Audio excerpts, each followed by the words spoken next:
All right, so what I'm going to be working on is releasing what I believe to be an abandoned apple orchard, meaning one that was intentionally planted. So right now in this cluster of trees, there's probably 20 to 30 apple trees, some of which are doing okay, others are not doing great at all. And the reason they're not doing great is because they're being completely shaded out by a bunch of other trees.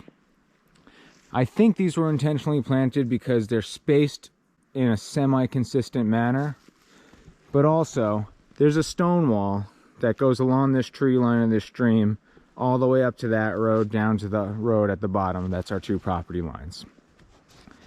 However, there's also a stone wall that goes all the way around this cluster of trees, which leads me to believe that that was put around these apple trees when they were planted, or something like that. So there might be some really good genetics in here. If these are cultivars, they might be unknown or forgotten, or they might just be wild apples, but there might be a good one in the bunch. But right now I've never seen any one of them produce a fruit because they're getting so much shade, and a lot of parts of them are already dying. So my plan is to just release the canopy, cut out as much of the brush. You know, there's a bunch of honeysuckle and grapevine in here, and clear this out as much as possible. That way we can give the apples a chance and see if they make anything nice.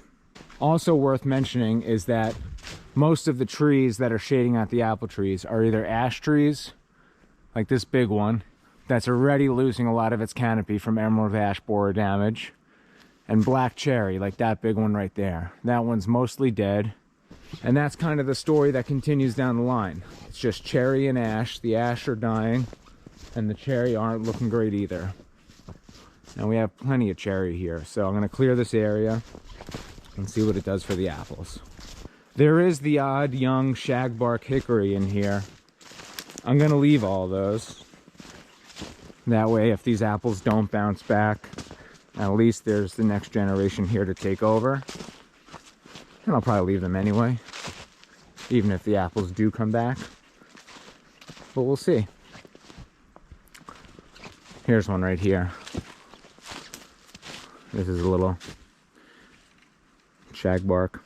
And who knows how old it is, because it's been in the shade for so long that it could be 20 years old and be that size. See, here's some apple. There's a big apple. I did come in here in the beginning of the summer and mark out which trees are actually completely dead. So this part of the tree is still alive. This whole section is dead. I'm not going to prune anything this year too much except for the deadwood. And I'm really right now not going for perfect tree form, since it's kind of unknown if any of these trees really will bounce back. I'm just going to see if I could test any of the apples and then propagate those genetics if there's anything good in here. But look at the size of some of these apple trees. This one, look at this. These things are huge, but they're not getting what they need. But all honeysuckle. That right there is an ash that's being completely dominated by wild grape. Same thing with this apple tree. That whole half of it's dead. So I'm gonna kind of chip away at this. Apple tree, apple tree. This whole part of it's already dead. This section over here is not looking great, but here's a good apple tree. There's one that's not doing great. Some young ones. Yeah, there's one. I'm gonna see what we can make of this area. Another thing that's interesting though is that this area is so shaded that there's barely any herbaceous layer that grows here besides garlic mustard. A lot of it is completely bare in the middle of the growing season, just dirt and rocks. And then over there is a bunch of garlic mustard. So once I release a lot of sunlight, I think what I'm gonna do is this winter maybe broadcast a bunch of native pollinator wildflower mix And I figured just from me stepping in here a bunch and doing all this cutting, it might disturb and, you know, kind of dig in the seed enough that it'll take. But look at that. I mean, that whole cherry tree is dead.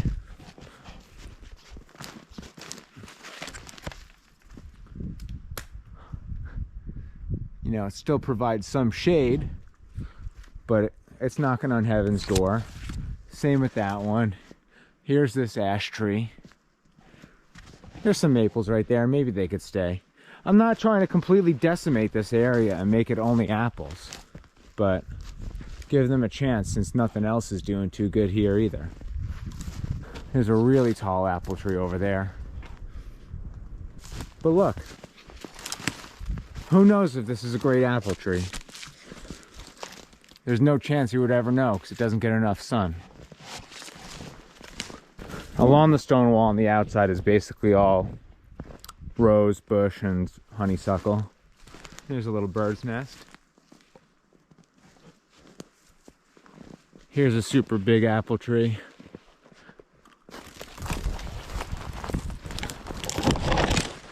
Oh.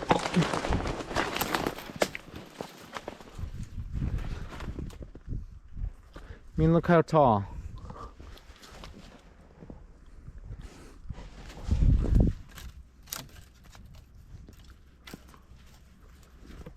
See, here's another one. I haven't been able to do a formal count, but there's got to be at least 20 to 30 in here. There's an apple that's kind of starting to rot on the inside, but at least if we find out it's got good apples, we could take scion wood from it and preserve that somehow. But that's kind of the gist. Hopefully it won't be all for nothing. You know, even if we get one good apple tree, these trees were going to become a mess eventually anyway, so. But I'll probably start cutting within the next couple of days or something, so. It's a big tall one.